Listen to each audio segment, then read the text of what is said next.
Order! Order! You are an incorrigible delinquent at times. Behave yourself, man!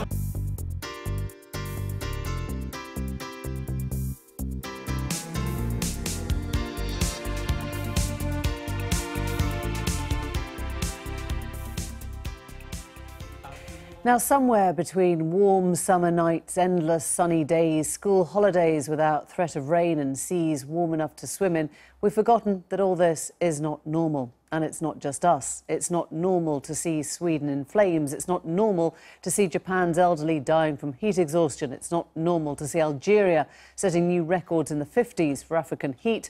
And it's not normal for wildfires to be raging in Lapland, the byword for Arctic chill. If it's not normal, what is it? We'll be hearing in a few minutes from some of those tackling the aftermath tonight of raging forest fires in Greece. But first, we ask, if the risks of extreme heat are going up, what on earth do we do about it? How should our governments prepare? Here's David Grossman.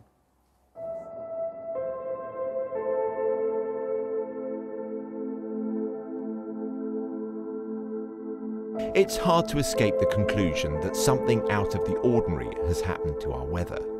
Across the globe, a pattern is emerging. From Japan to Greece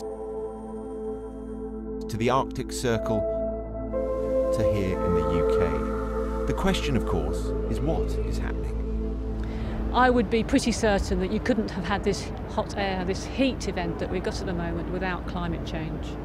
Professor Joanna Hay is a climate scientist at Imperial College London. It's not proof, you can't really put it like that. What you can say is that these events are becoming increasingly common, and where they used to be uncommon, and now they're more usual, that is probably associated with climate change. You say probably. How certain in your mind are you? Well, the sorts of temperatures that are occurring now would have been a 1 in 1,000 occurrence in the 1950s, and now they're about a 1 in 10 occurrence. And that's because the average temperature is moving up, so the extremes are getting less extreme.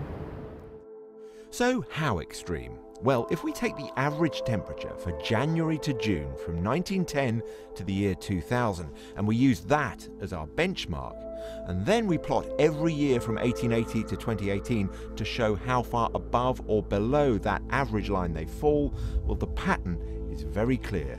The world is getting warmer and warmer. 2018 was actually 0.77 of a degree centigrade above the average, which is the 4th hottest year on record for the period, behind 2015, 2017 and 2016, all very recent history. As for that famous 1976 heat wave, although the summer was hot, the average for January to June was actually slightly colder than the long-term trend. According to scientists then, we can expect to see more long, hot summers like this one. But that means we're going to have to make some changes. The Environmental Audit Committee of the House of Commons will be publishing a report on Thursday looking at how we'll need to adapt to more frequent heat waves. There's not really a problem with it today or tomorrow. And the issue is also that heat-related deaths tend to turn up in retrospect. So nobody turns up at the hospital and says, I'm dying of heat. But actually, there tends to be a time lag before we realise what has happened. So there isn't the pressure on policymakers that I think there needs to be. And this is a cross-government issue, so DEFRA has responsibility for adapting to climate change, but many of the other departments, such as Homes and Local Government, the Department for Transport, are the ones where actually the rubber literally hits the melting road. One of the big problems is that we have building regulations designed for a colder Britain. New build properties are constructed to keep the heat in during freezing winters, not let it out during boiling summers. So what we want to see is better adaptation of our buildings for these hotter temperatures, particularly our homes, schools, hospitals and care homes as well. And at the moment that's not happening. So we don't see any standard or requirement at present in governments to adapt these new builds when they're being designed. And we'd also like to see an increase in the amount of urban green space in urban areas to protect people more from high temperatures, but that's actually going down rather than going up. Meanwhile, the heat is brewing up thunder, with the Met Office issuing storm warnings for Friday for the north and east of England. However, it's not clear that we've seen the last of the hot weather for this year, let alone for the summers to come. Well, that was David Grossman there, and I'm joined now by the Met Office's Chief Scientist, Stephen Belcher, and by Dr. Chris Hope from the University of Cambridge. He's worked as a climate change advisor to the UK government and to the Obama administration, was a lead author for the third and fourth assessment reports of the Intergovernmental Panel on Climate Change, which won a Nobel Peace Prize in 2007. Very nice to have you both here. And Stephen Belcher, if I can start with you, I use the phrase the new normal. Do you think this is now something that we have to get used to? Well, the heat wave that we're seeing at the moment, the jet stream has had it's kind of got stuck, which is rather unusual, and that's given us a period of high pressure over the UK, which has led to this very warm weather. And as your piece said, the Met Office are forecasting mid-30 degrees towards the end of this week, and it's a reminder of what the climate can throw at us. So is it the new normal? Well, let's think back to 1976. There are actually some characteristics of this event that look rather like 1976. One of the things that we think is driving that stuck jet stream are the sea surface temperature patterns in the Atlantic, in the North Atlantic, and they look strikingly similar to what we saw in 1976. However, what we didn't see in 1976 was this band of heat waves right around the Northern Hemisphere. So 1976 was very localised around the UK. Now we're seeing heat waves in Scandinavia, in Japan, as your earlier piece described. So since 1976, the global mean temperature has risen by more than half a degree. So any extremes that we get are superimposed upon that warming. So it makes it more likely that these extreme events are going to give us higher temperatures. And you would suggest by that that this will happen more often then? I mean, if it doesn't happen next year, of course, there'll be a chorus of people saying, oh, you see, it was all rubbish and nothing happened at all. If it doesn't happen next year or the year after, do we revert to mean, as it were? So the heat wave that we've got is probably part of natural cycles in the weather, subject to analysis, and we've got a big programme of work at the Met Office studying this. But it's superimposed on this background of global warming, and that's what's elevating our temperatures. So if we think back, another heat wave that's very important for Europe was the 2003 heat wave. And work led by the Met Office, we were able to show that greenhouse gas concentrations in the atmosphere doubled the chance of the temperatures we saw in 2003 compared to what we'd expect in a pre-industrial world. And furthermore, by the 2040s, the temperatures we saw in 2003 would be an average summer. So a couple of years ago, we had another look at that to see how we were tracking towards that projection that 2003 would look a normal summer for Europe by the 2040s. And actually, we're right on track. If you look at temperatures across Europe, they're tracking that projection that by 2040s, 2003 temperatures... We're crossing that dot. We're looking like they will be normal. So for you, Chris Hope, if you're looking at the economics of this change now, where do you start telling the government they should be putting their money? I mean, how do you make the preparations?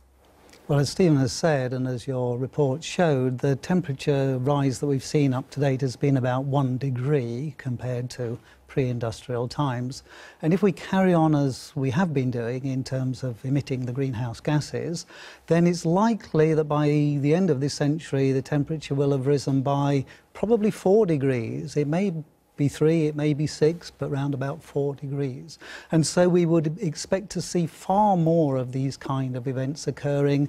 We would expect to see sea level rise, and we would expect to see some rather more frightening things certainly possibly occurring, like a more rapid melting of ice in the Arctic, release of... Can we cope with that in this country? Well, in this country, we can cope with it by some adaptation. We can grow different crops. We can make sure that we're protected against some of the sea level rise of 0.5 metre to 1 metre. But the risks are, if it carries on going in this sort of way and we don't do anything about it, then it will get beyond our ability to adapt to it. And therefore, we have to try and take action to bring down our emissions of greenhouse gases. Of course, you don't want to work towards it, I can see that. But at the moment, if you are talking to those in agriculture or those planning our cities or housing, What are you having to adapt, or what are you telling them to change to prepare? What I'm telling people in government, and what the government is taking notice of both in America in the previous Obama administration and also analysis that was done for the Treasury in this country, is that what we need to have is a level playing field. We need to make sure that we charge people who are emitting greenhouse gases for the damage that they are causing. We need to have a very strong... on an individual consumer basis or on an industry basis? It needs to be a strong climate change tax, probably starting around about $100 per tonne of carbon dioxide. It needs to be comprehensive, because if we're going to avoid this rise in temperature to 4 degrees, we need to take really serious action, and therefore it needs to be on all sectors, agriculture, industry, but also domestic energy use. It needs to rise over time, because as we get closer to the date when these serious effects are likely to occur, the damage from putting one more tonne of greenhouse gas into the atmosphere gets higher and higher. Could you see this being sold to a government politically? Well, what we saw in 2015 in the Paris Conference of the Parties was 197 countries come together and propose plans for how they would reduce greenhouse gas. That's a long way off, though, isn't it, emissions. to an actual taxation on the individual, but it's starting from now. 197 countries coming to agreement.